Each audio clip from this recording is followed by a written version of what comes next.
dear student of Standard 6, welcome to you once again. And today we are going to do chapter number 15, Government, and we are going to do its question answer. So without any further delay, let's get started.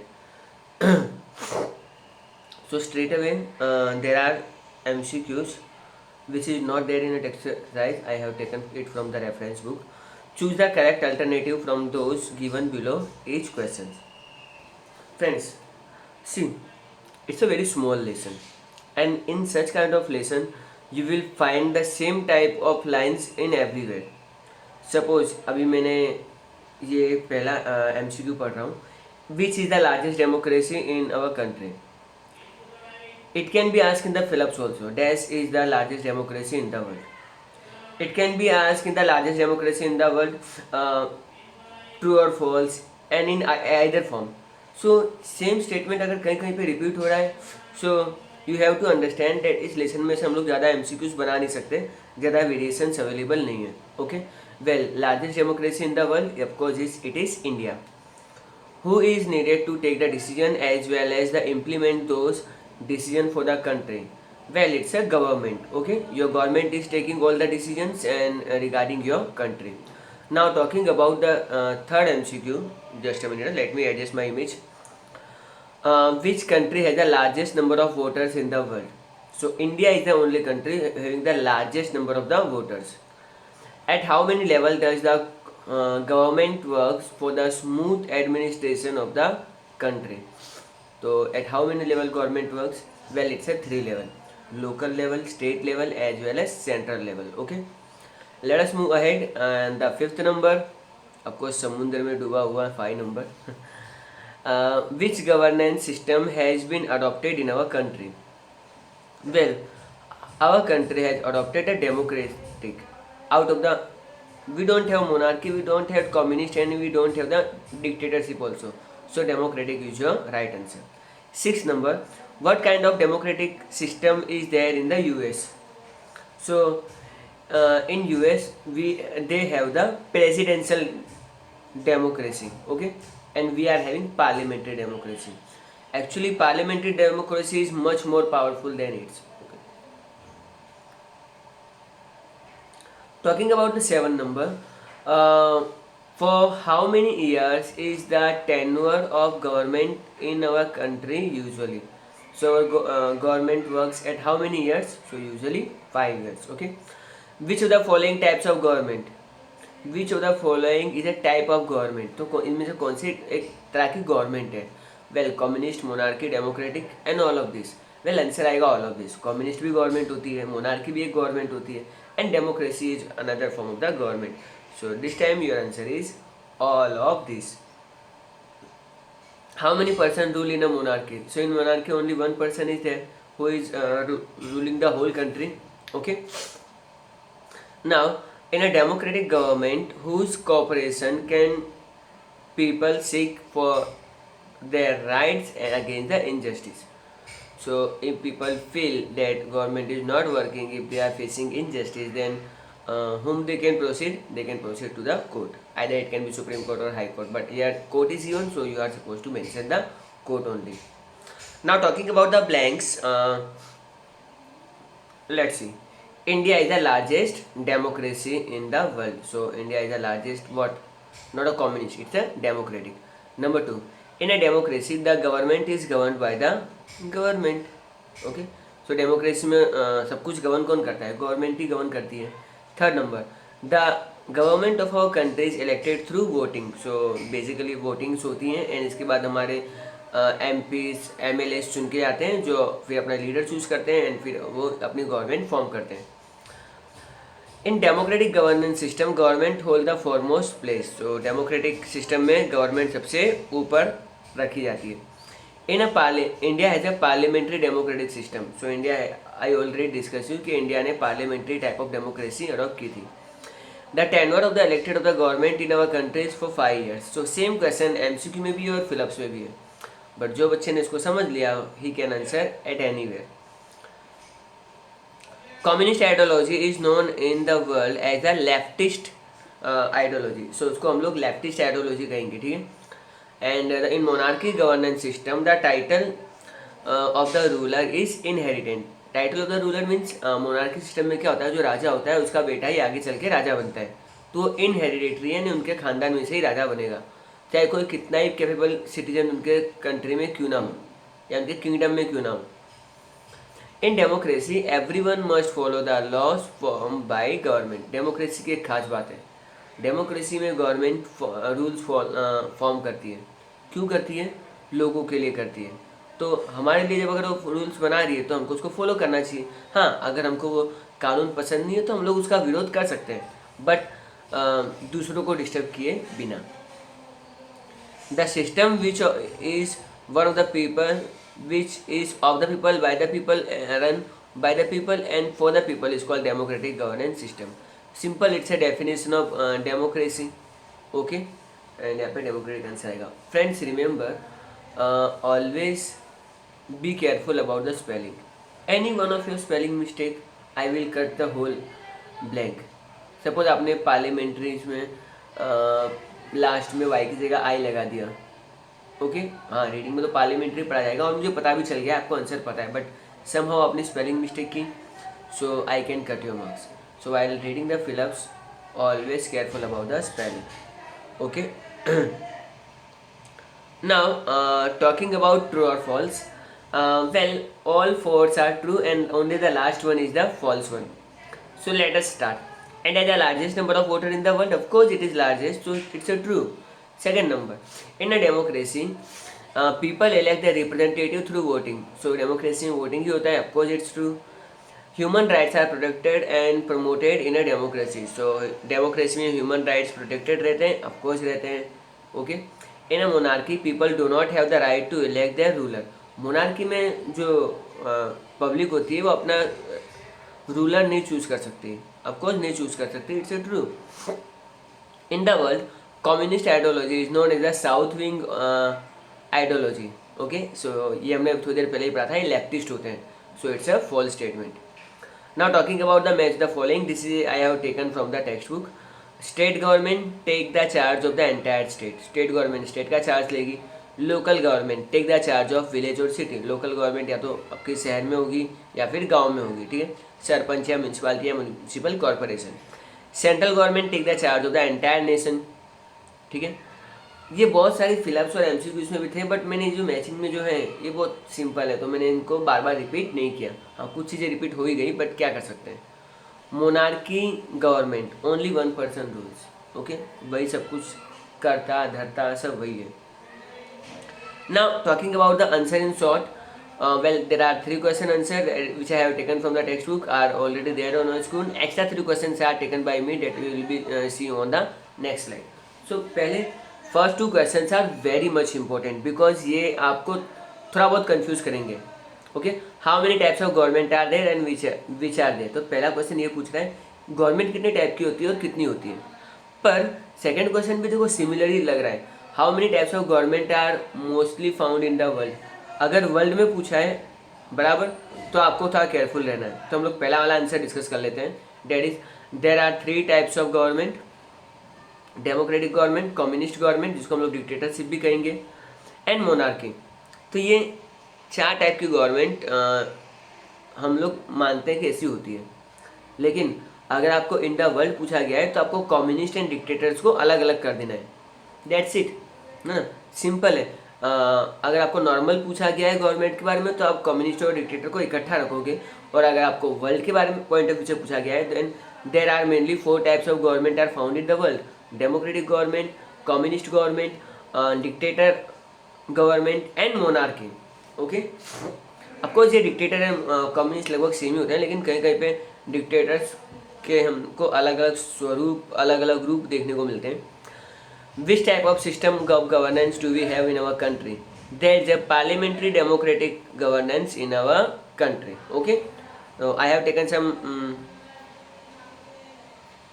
okay, so very short and sweet I have taken. What is democracy? Okay, so democracy means of the people, by the people and for the people. That's it. यहाँ पे definition खत्म. Okay, but हाँ, आपको एक और चीज़ याद रखनी है। This definition was given by the former president of the USA Abraham Lincoln. Abraham Lincoln जो US के प्रेसिडेंट थे उन्होंने ये डेफिनेशन दिया था। जो बहुत ही शॉर्ट एंड स्वीट है। ओके, एक बार अगर आप नोटबुक में लिख जाओगे आपको हमेशा के लिए याद रहेगा। Which are the main functions of the democratic government, तो डेमोक्रेटिक गवर्नमेंट के क्या क्या काम होते हैं। The main functions of a democratic government are it forms, implement and reforms laws as well as give justice. Democratic government के main काम होते हैं कि कानून बनाना, कानून के अंदर रिफॉर्म्स लाना, या तो अमेंडमेंट कर देना या फिर उसको अबोलिश कर देना। और इस चीज़ का ध्यान रखें कि लोगों के साथ कुछ बुरा ना हो, वरना फिर वही लोग फिर उनको आगे जाके वोट नहीं देंगे। ओके, आगे बढ़ते हैं। Final short question answer, how does the communist government manage the government. तो कम्युनिस्ट गवर्नमेंट अपनी गवर्नमेंट को कैसे मैनेज करती है, बराबर। The communist government manage the government system on the basis of similarity and equality. तो वो सिमिलरिटी और इक्वलिटी के प्रिंसिपल को फॉलो करते हुए अपनी गवर्नमेंट को मेंटेन करती है। Okay, now I have taken only 2 brief question answer, long question answer, and the second one is a very sweet one. Of course, the first is your textual question answer, so we can't skip it. So answer the following question, why is the government required। चलो, बहुत अच्छा और interesting question पूछा गया है कि government की क्या ज़रूरत है, गवर्नमेंट हमको क्यों चाहिए, क्यों हमको गवर्नमेंट की ज़रूरत है। See friends, point number 1, each country need a government to take different decision and implement those decision. हर देश को बहुत सारे डिसीजन लेने होते हैं, and that decision are taken by the organisation. Of course ये गवर्नमेंट ही होनी चाहिए उसके लिए। The government is needed for forming, implementing and reforming laws according to the constitution. Constitution के हिसाब से कई कानून नए बनाने पड़ते हैं, कई कानून के अंदर चेंजेस करने पड़ते हैं जिसको हम लोग अमेंडमेंट कहेंगे, या फिर कुछ कानून को हम लोग हटाने भी पड़ते हैं। तो ये सब चीज़ें यूजुअली देखने को मिलती है हमें in the democracy. Point number 3, a government is required to apply its rules and laws and rules made by it on all the people equality in the country. So हमारी गवर्नमेंट को चाहिए कि वो rules and laws properly form करें और हमारे country के लोगों को इक्वल स्टेटस प्रोवाइड करें। In democracy the government is required to run administration. तो सारा जो एडमिनिस्ट्रेशन काम करने का होता है वो मतलब गवर्नमेंट ही करती है, as per the will of people, जो लोगों की तमन्ना होती है वैसे। ठीक है, गवर्नमेंट को लग रहा है, पब्लिक को लग रहा है टैक्स बहुत ज़्यादा पे करना पड़ रहा है ना, कोरोना का टाइम है तो थोड़ा हमको रिलैक्सेशन चाहिए, तो गवर्नमेंट ने उनको रिलैक्सेशन दी है। ओके, तो पब्लिक की विल के हिसाब से। And if you find then lockdown में क्या करना चाहिए, तो गवर्नमेंट सबने बोला कि लॉकडाउन कर आगे बढ़ाते रहना चाहिए, तो गवर्नमेंट ने भी उनकी चीज़ों को सुना। फिर जब पब्लिक कहने लगी कि नहीं अब लॉकडाउन बहुत हुआ, तो गवर्नमेंट धीरे धीरे धीरे अनलॉक प्रोसीजर शुरू कर रही है। एंड आई थिंक दिवाली तक तो ओपन हो ही जाएगा पूरा, लगभग हो ही गया है, कोई फॉलो कर नहीं रहा है आजकल, ऐसे ही पब्लिक बिना मास्क के घूम रही है, but you should be careful. Now in a fourth point, in a democracy the government is required to run administration as per the will of the people. It is the government that perform the function of public welfare. Public welfare का काम सिर्फ government ही एक अच्छे तरीके से कर सकती है। ओके, आई थिंक आपको ये आंसर बहुत अच्छे से क्लियर हो गया होगा। सेकेंड क्वेश्चन, वेल ये क्वेश्चन मुझे बहुत बढ़िया लगा। Why is it not possible to administer from one place in India. One place 2 बार लिख दिया है। एनी हाउ सी, इंडिया को एक ही जगह से गवर्न करना पॉसिबल ही नहीं है, ऑफकोर्स नहीं है, बहुत बड़ा कंट्री है। एंड सपोज मैंने एक एग्जांपल दिया था जब आप मैं आपको चैप्टर समझा रहा था, सपोज मेरे घर के बाहर गटर का ढक्कन टूट गया है, तो उसकी कंप्लेंट क्या मैं तमिलनाडु में करने जाऊँगा। ऑफकोर्स कोई लोकल लेवल की गवर्नमेंट ही होनी चाहिए जो पास में फटाफट वो काम निपटा दे। तो we have local level government like village, if we have village then sarpanch, and if we have city like municipality. Okay, that's it. India is a very vast country and has many diversity. तो India के अंदर बहुत सारी diversity भी देखने को मिलती है, बराबर। अब मान लो आप कंप्लेन लिखवाने आए रहे हो और वो भाई साहब तमिल है, बोलेंगे भाई हमारे घर के पास में गटर का ढक्कन टूट गया है, और बोलेगा हैं इल्ले, मतलब उसको कुछ समझ में ही नहीं आया। ओके, तो इतनी सारी डाइवर्सिटी है। ऑफकोर्स वो कोई ऐसे पर्सन को नहीं रखेंगे जिसको मतलब सारी लैंग्वेज पे कमांड होगा, ऐसे लोगों को ही रखेंगे। It has 28 state and 8 union territories including the national capital New Delhi. I think this is the updated version. Let me tell you, अभी इंडिया के 28 स्टेट्स ही हैं एंड 8 यूनियन टेरिटरीज है एंड एक्स्ट्रा हमारा नेशनल कैपिटल दिल्ली है। तो हमारा country कितना बड़ा है, सेकेंड पॉइंट मतलब पूरी पोल खोल के रख देता है। Therefore many problem arising in managing the country from one place. अगर हम लोग एक ही जगह से गवर्न करने जाएंगे तो बहुत सारी प्रॉब्लम हमको फेसिस करनी पड़ेगी। Citizen had to suffer difficulties, और हम लोगों को क्या होगी, बहुत सारी प्रॉब्लम्स होगी। क्या ट्रेन लेके जाएंगे? ओके, बुरा मत मानना, बस जस्ट मैं आपको एग्जाम्पल के लिए समझा रहा हूँ। Thus it is not possible to administer from one place in India. Okay, question है वन प्लेस दो बार लिख दिया। आई थिंक मैं कुछ ज़्यादा ही जोश में आ गया था टाइपिंग करते वक्त। Now these are the give reasons. Only 3 give reasons are there. Okay, and here is your first one. In democracy, power lies in the hands of the people. जो सारा पावर होता है वो पब्लिक के पास ही होता है।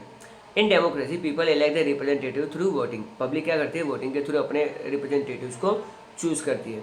The government is formed with the respect representative to administer the country. Public क्या होती है, अपने रिप्रेजेंटेटिव को चूज करती है जो गवर्नमेंट फॉर्म करके उनके लिए काम करते हैं। That government has to govern the country according to the public opinion. तो उनको पब्लिक ओपिनियन के हिसाब से ही काम करना पड़ता है। जैसे मैंने कहा ना, पब्लिक बोर हो गई है कि नहीं आप अभी अनलॉक हटा लो, तो गवर्नमेंट ने हटाना शुरू किया, बट पब्लिक की इंटरेस्ट को ध्यान में रखते हुए। If the government does not administer according to the public opinion, the people will not delegate the administration of the country in the next election. और अगर गवर्नमेंट पब्लिक की बात नहीं सुनेगी तो अगले इलेक्शन में फिर वही पब्लिक उनको वोट नहीं देगी, and there might be some other party और other rulers is there. Therefore in democracy power lies in the hands of the people। इसलिए सारा पावर पब्लिक के पास ही होता है। तो कोई भी ऐसे ही गवर्नमेंट काम नहीं करेगी जिससे पब्लिक नाराज हो जाए। ओके, ये चीज़ें हुई थी 2014 में। पब्लिक कांग्रेस से बहुत परेशान हो गई थी, महंगाई कंट्रोल में नहीं कर पा रहे थे। तो आई थिंक गवर्नमेंट का जो और भी बहुत सारे रीजन्स थे, but corruption and all that, but कहीं ना कहीं पब्लिक को गुस्सा करके कोई भी पार्टी मतलब सुखी नहीं रह पाई है। ठीक है, मोनार्कियल रूल में थोड़ा स्लाइड भर के, क्योंकि मुझे 3 गिव रीजंस एक ही स्लाइड में एडजस्ट करने थे। Monarchial rule is selected without election. So monarchy होती है जहाँ पे राजा होते हैं, वहाँ पे कोई इलेक्शन तो होते नहीं, और करवाने की जरूरत भी क्या है जब राजा को मालूम है सब कुछ मुझे ही गवर्न करना है। ठीक है, तो वो राजा क्यों इलेक्शन करवाएगा, क्यों फालतू के पैसे वेस्ट करेगा। In a monarchy rule, the ruler take the decision regarding keeping himself at the center। सारे रूल्स होते हैं वो राजा खुद ही लेता है। The position of the king is inherited in the monarchy। ऊपर से वो राजा का बेटा है, वही राजा बनेगा। In a monarchy people do not have right to choose their ruler। इसलिए उनको कोई राइट भी नहीं होता है अपना रूलर चूज करने का। तो in a monarchy all the powers in the hands of the king। तो सारे पावर्स राजा के हाथ में, and the decision taken by the king was considered as final। और जो राजा डिसीजन लेगा उसको हम लोग फाइनल कंसिडर करेंगे। Now give reason number 3, court में सजेस्ट और order the government in various matter. मतलब कभी कभी कोर्ट भी गवर्नमेंट को सजेशन दे सकता है, डांट फटकार भी लगा सकता है। ऐसा कब होगा? Now listen, point number 1, when people feel that the government does not implement laws properly and they raise their voice in the court. जब पब्लिक को लगे कि गवर्नमेंट ठीक से कानून को फॉलो नहीं कर रही है, पब्लिक के लिए प्रॉब्लम बन रही है, तो वो अपनी आवाज़ रेज कर सकते हैं और कोर्ट में जा सकते हैं। सो द कोर्ट में suggest and order and to the government in a various matters. Say for example अभी मान लो कि एयर पोल्यूशन ज़्यादा हो गया है, तो इसके लिए हम लोग गवर्नमेंट के खिलाफ केस कर सकते हैं। And the final slide of the day, that is the short note. पहले यहाँ पे हम लोग समझेंगे कि कम्युनिस्ट गवर्नमेंट क्या है। इस चैप्टर में हमने बहुत डेमोक्रेसी के बारे में बात कर ली है, but now we are going to see the communist government. In the present, North Korea and China is the only country where the communist ideology is strictly followed. Okay, they are the government having 14 sets of hairstyle। Well, that kind of hairstyle you can put। अगर आपने कोई नई hair style रखी ना तो पकड़ के सीधा जेल में। ठीक है, तो इस टाइप की आइडियोलॉजी होती है। Now equal and special importance is given to all its communist government. तो कम्युनिस्ट गवर्नमेंट क्या करती है, सभी लोगों को इक्वल और स्पेशल इंपॉर्टेंस देती है। It manages the governance system on the base of equality and similarity. तो गवर्नमेंट चलाने का मेन रीज़न क्या होता है कि समाज में इक्वलिटी और सिमिलरिटी रहे। In some countries of the world communist government have form through the election. After a longer period of that government take all over the powers of the state and become the sole ruler. तो इस तरह का होता है कि communist government में एक election होता है, उनका एक लीडर चूज किया जाता है। अब वो एक लीडर पूरे कंट्री को अच्छे से रूल करता है। In the name of the communalism and individual is a ruler, यानी वही एक इंसान है जो उसका का रूलर होता है। The communist government every section of the society is govern economically, intellectually, ideologically on the basis of the equality and similarity. अगर हम बात करें कम्युनिस्ट गवर्नमेंट की तो समाज के सभी वर्गों को ध्यान में रख के काम करती है। The ideology of the communist government is known as the leftist ideology in the world. इसको हम लोग लेफ्टिस्ट कहेंगे नॉर्मल पॉइंट ऑफ व्यू से। ना द वैल्यू ऑफ डेमोक्रेसी, ये भी एक शॉर्ट नोट है। The spirit of freedom, equality and brotherhood are the values of the democracy. Democracy में देखें तो हमको मतलब तो फ्रीडम मिलनी चाहिए, दूसरा हमारे पास इक्वलिटी होनी चाहिए, एंड थर्ड भाईचारा होना चाहिए। Second point, a democratic government preserve the values of the democracy by keeping the constitution in mind. Democratic government इस तरह से काम करेगी जो सब कुछ कॉन्स्टिट्यूशन की बुक में लिखा हुआ है उस तरह से। To ensure the security and convenience of all, the democratic government implement plan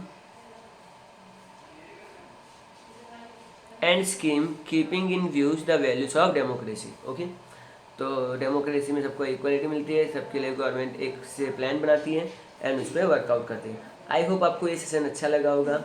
आपका चैप्टर नंबर 15, कुछ लोग सोच रहे होंगे क्यों लिया है। Well 15, 16, 17 is a civics part, तो सिविक्स का चैप्टर भी इंक्लूड करना ज़रूरी है। Okay, so you guys are amazing, keep learning, keep watching, till then bye everyone.